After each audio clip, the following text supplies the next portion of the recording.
we're going to try a no real solution, which means that the graph itself will take on this look with no intersection point. We're going to do with a word problem. All right, now we first know that the sum, okay, two real numbers whose sum is 4 would look like this. And we also know whose product is 5. That's what we have to start with. Now if I say that x is our first term, then how do we represent our second term in terms of x? Well, if we solve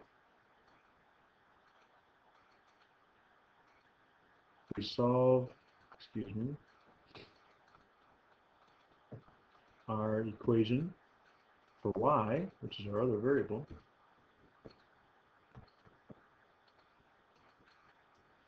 then our second term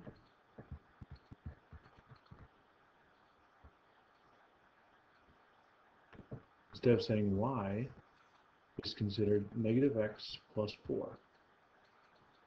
In other words, we solved our second equation for y, so this enables us to use the same variable, because now we want to take that information and use substitution, so we get x times negative x plus 4 equals 5. Now if we distribute this, we get negative x squared plus 4x equals 5. Again, we want to have everything on the left side and set equals 0.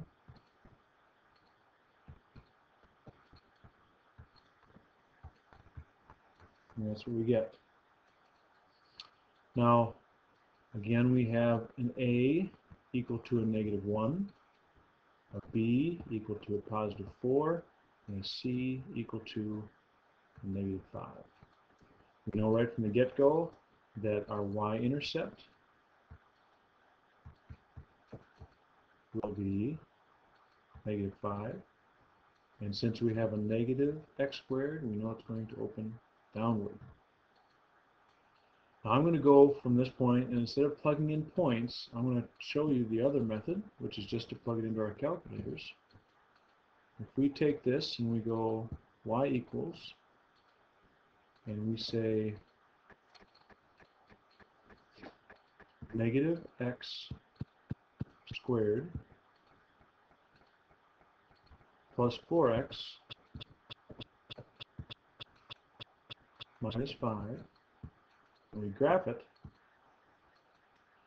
we see that there's no intersection point. The parabola is below the x-axis with no intersection points, therefore no solution. So that's another way to graph it, approximate it, sketch it on your assignment, but it does clearly show that you have no solution.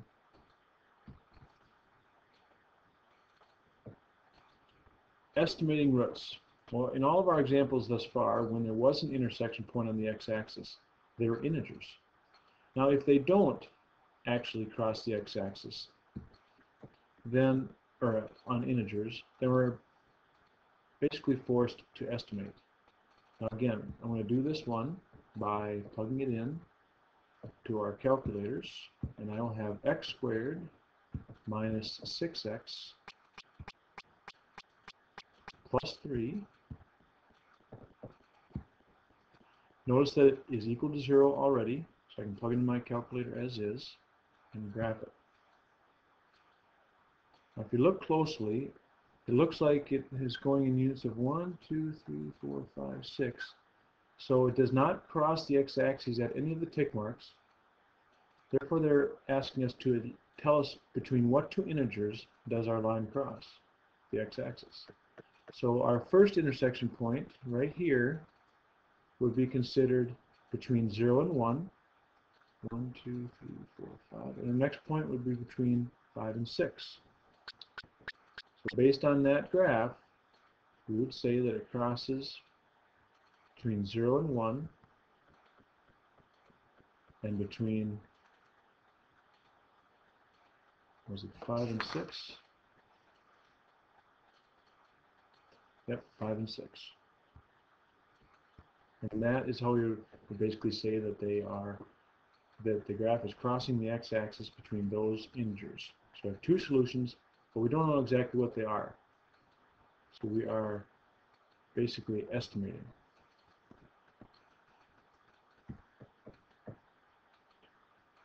Yeah, just double checking there between 5 and 6. Good. I was taking a look at an example here. We have an equation given. They tell us that the bridge is 1,053 feet above the water. The ball is dropped 3 feet above the bridge deck. And they tell us that h0 represents the initial height above water. So we would write this as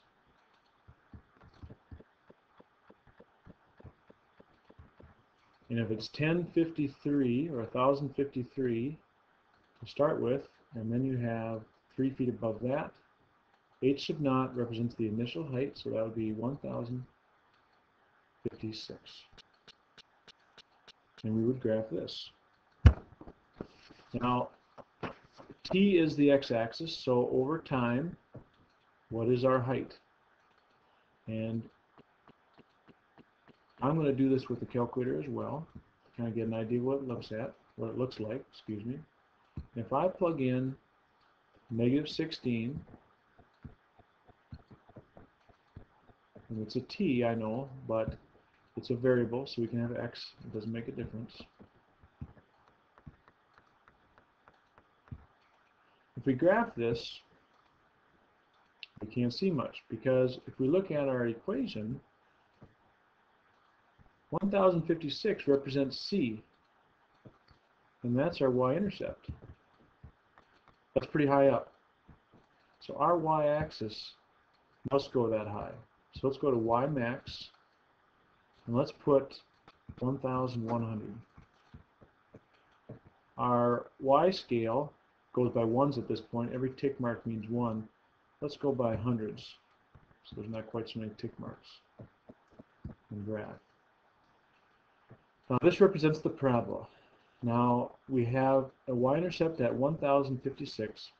If you go to the left, you're talking about negative time. So we will ignore that. If you go to the right, then we see that over time, our height falls. Now the x-axis does go by 1 units. So this is 1 second, 2, 3, 4, 5, 6, 7, 8 seconds.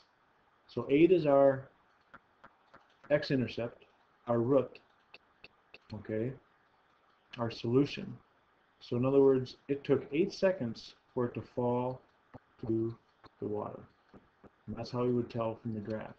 You can also look at your table and see what that does. I'm going to start at 0. It starts out at 10,056. Then it's at 1,040, excuse me, 1,056, 1,040, 992. And as you go down, 6 seconds, 7 seconds, 8 seconds, 9 seconds. So between 8 and 9 seconds is when it actually hits the water. So almost 9 seconds, a little more than 8 seconds. So we would say that it would impact water between 8 and 9 seconds.